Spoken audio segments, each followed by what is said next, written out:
Ally People Solutions initiated a unique project, Personal Empowerment Program, or PEP, to reduce the time that it takes for people who have intellectual and mental health disabilities to obtain satisfying, integrated employment.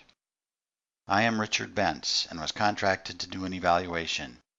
This synopsis is my attempt to capture the essence of what the data revealed. Please request the full report, or at least the executive summary, for more details. The PEP evaluation sought answers to 4 primary questions. 1. Does PEP shorten the typical time frame that it takes for people who have intellectual and mental disabilities to obtain integrated competitive employment? The short answer to that is yes, from 18 months to 5.2 months. Number 2. What was the success rate of securing and retaining employment for those participating in PEP? Actually, 66% of PEP participants found employment, and 96% retained the job for more than 90 days. Third question. Does braiding of the 3 research-based programs, Personal Empowerment, or PE, Discovering Personal Genius, or DPG, and internships improve the success in securing and retaining employment? Yes, and more. Is PEP financially viable? Well, is 12% ROI good enough? You be the judge. PEP was a pilot program with a new combination of approaches. Therefore, the staff went through a powerful learning cycle which may be labeled evolving and learning, and there are 5 major steps that we can identify. As they got started, the pre-PEP interviews revealed that the staff envisioned expanding Personal Empowerment, or PE, and Discovering Personal Genius, or DPG, in a rather general way. Comments such as, "We're improving the system, developing a model that can be used for the future." This was at the very start of PEP. The enthusiasm was high, however the staff, at this point, perhaps may not have realized the magnitude of learning that confronted them. Evolving and learning consisted of 5 clear steps. Staggering start. The staff training and staff changes created a very uneasy start.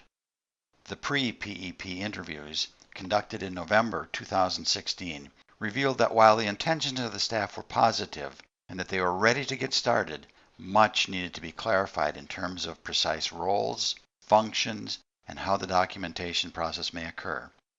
In addition, PEP was proposing a new employment strategy, and the full staff had not been trained in PE and DPG, and none of them had experience placing consumers into internships. The staff was not clear about the overall conceptualization of PEP. Further, they were not in agreement regarding the ordering of the approaches, PE, DPG, and internships, or is it DPG, PE, internships? Nobody really knew. When asked how these 3 elements would intersect or be combined, the staff responded in general terms, such as, "It will change in how we've helped to find a job. PEP should narrow the time it takes to get a job." Or, "Combining the 3 elements will enable us to understand the consumer better and match them with an employer." It adds another level of success probability. Then multiple staff changes ensued during the early months of 2017, just at a time when more clarifications regarding tracking, documentation, and specifications of the grant needed to be completed.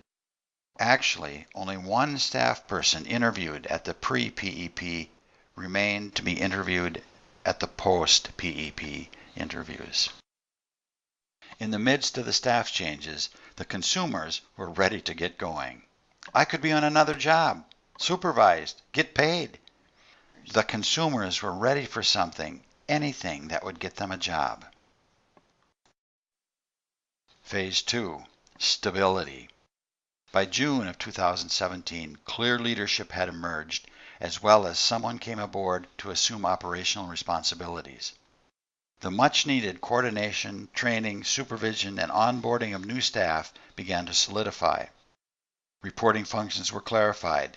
The conceptualization of PEP became clearer. Staff meetings became more regular. In addition, the selection process was not particularly defined as well as it could be. Therefore, a number of the consumers in the first cohorts may not have been the best fit for PEP. Phase 3. Rapid learning. The staff continued to refine the selection process during the rest of 2017 and 2018. Reporting and documentation was revised and became easier and more user-friendly. Staff turnover slowed, however it did continue. Thus, recruiting, hiring, and training staff continued as an ongoing part of PEP. Phase 4. Continuous improvement. At the close of 2018, the staff now seems to all hold the same understanding of PEP. At the post-interviews, a staff member commented, "I think I can describe it as Ally has found the missing part. I've worked in and with many employment organizations. There was always something missing. We could get the consumers to advocate for themselves. We could identify their interests. However, something was still missing. Internships, where they can show what they can do, develop a relationship with a potential employer, or at least get real-world job experience. At Ally, there is all three. Ally is years ahead of everyone." The way in which each staff member talked about PEP at the post-interviews in February of 2019, things were clearer, more complex, more refined than at the pre-PEP interviews. Phase 5. Staggering success.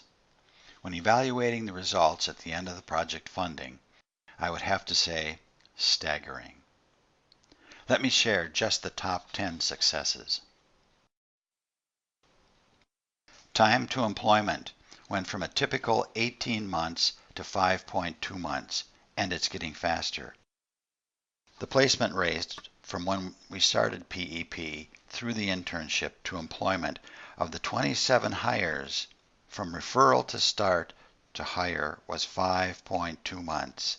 And at the latter part of 2018, the placement rate was 78 days.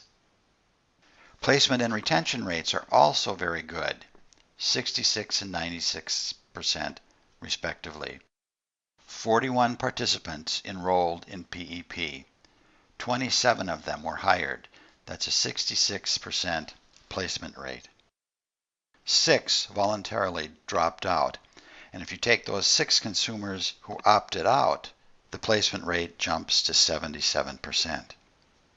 26 of those consumers remained employed for 90 days or more, which is a 96% retention. There are also individual transformations. Consumers were the big winners. Some were transformed. We first met at the pre-interview for consumers. He did not appear happy, somewhat sullen, disheveled in both his thoughts and appearance. I was apprehensive about his possibilities for any type of employment. Several months later, I met him again. He was preparing to go out on an interview for the internship. He was smiling, enthusiastic, impeccably dressed, complete with his capolo cap. I was taken aback. Is this the same guy? It was. He completed the internship, and now he is happily employed and loved by his co-workers. At the post-PEP interview, he told me, "I feel like I have 2 families, 2 moms. My employer is just like another mom to me."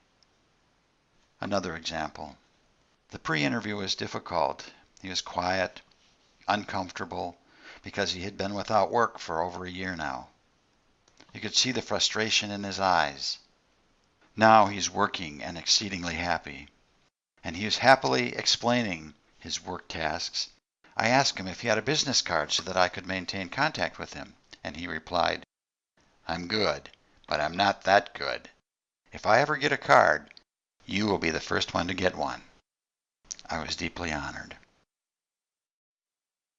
I mentioned the consumers were really the beneficiaries, giving consumers meaning and purpose. While the consumers did not use the terms meaning and purpose, combining their words, smiles, and enthusiasm for work, employment in the community, it was obvious that there was more meaning and purpose in their lives as soon as they were employed.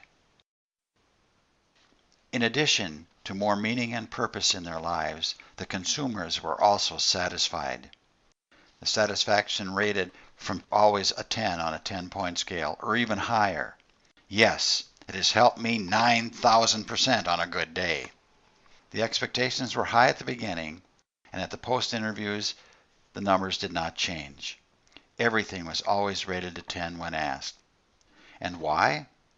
"I like making money. It gets me out into the community." Or, "Oh yes, PEP helped me get a job right away." The employers were also satisfied. The average score on a 10-point scale was 9.67. The employers were quite satisfied. They were satisfied with both Ally and with the employees. Quote from one said, "Very satisfied. I've worked with other agencies. Ally, the coaches specifically, really care for the employee. It is obvious in how they talk to them, support them, champion them. This personal attention makes a big difference." Another employer said, "Yes, 100% satisfied with Ally employees."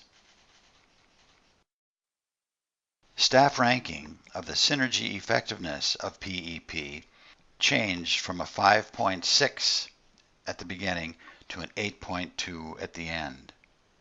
The staff is able to see beyond just the single elements and what they provide. They can explain now how 1 + 1 + 1 is much greater than 3. There's a bigger payoff. We get the best from each program as the programs reinforce each other. PE lays the foundation, DPG makes it very personal, and the internship enables the consumer to practice the skills. At the end of the program, there was a clear conceptualization by the entire staff. All three elements are needed. Perhaps this quote captures it well. Too often, consumers are trained to accept what people tell them. All people have the right to speak up for themselves. Personal empowerment, PE, enables them to do that. Often we have to work with them to help them unlearn unhealthy habits. When a consumer says that they want to move, has anyone ever asked them, "Do you want to live with these people?" Too often, a consumer is not listened to. We must break that cycle. Deeper questions, listen carefully to the answers, and then working in partnership with the consumer to meet what they are asking for. While working through DPG, the interests of the consumer come to life. Now we have to find them an internship so that they can demonstrate what they do. That is what moves them into employment. The employers see Ally as an industry leader. The staff is naturally supportive of what Ally is doing. However, when 66% of the employers comment that Ally is doing a great job, that takes it to another level. An employer said, "We have employed people from many different agencies. I would say Ally is the best. I'm not sure the specifics. They're just easy to work with and provide great employees." In addition, we want to look at return on investment, and ROI is always a discussion. And I'm going to leave it up to you. To get started, I offer a calculator. The numbers here on the page are rough estimates. You can change them by going to the link below and activating the ROI calculator. My guess is that in any case, the numbers will provide you grist for conversation. Let's walk through it one time very quickly. What's the productivity? The increased level of productivity due to PE, DPG, and the internship. Let's say 30%. That may be a bit low. And utilization. How much will the consumers use what they have learned from PE, DPG, and the internship? 35% in terms of what I know about the consumers may also be a bit low. Employee salary, that is how much did the consumers earn prior to PEP? Let's estimate that roughly at $8,000. Cost per participant, well, payment to the consumer during training at $400. Coaching costs, $5,000. Paid internship, $1,500. Total costs, $6,900. Productivity gains, 10.5%. The average productivity per participant is $840, right back in the Ally coffers. The annual ROI is 0.12 to 1. Return on investment, 12%. Is that good enough? In closing, to the people at Ally Solutions, I say, stagger onward rejoicing.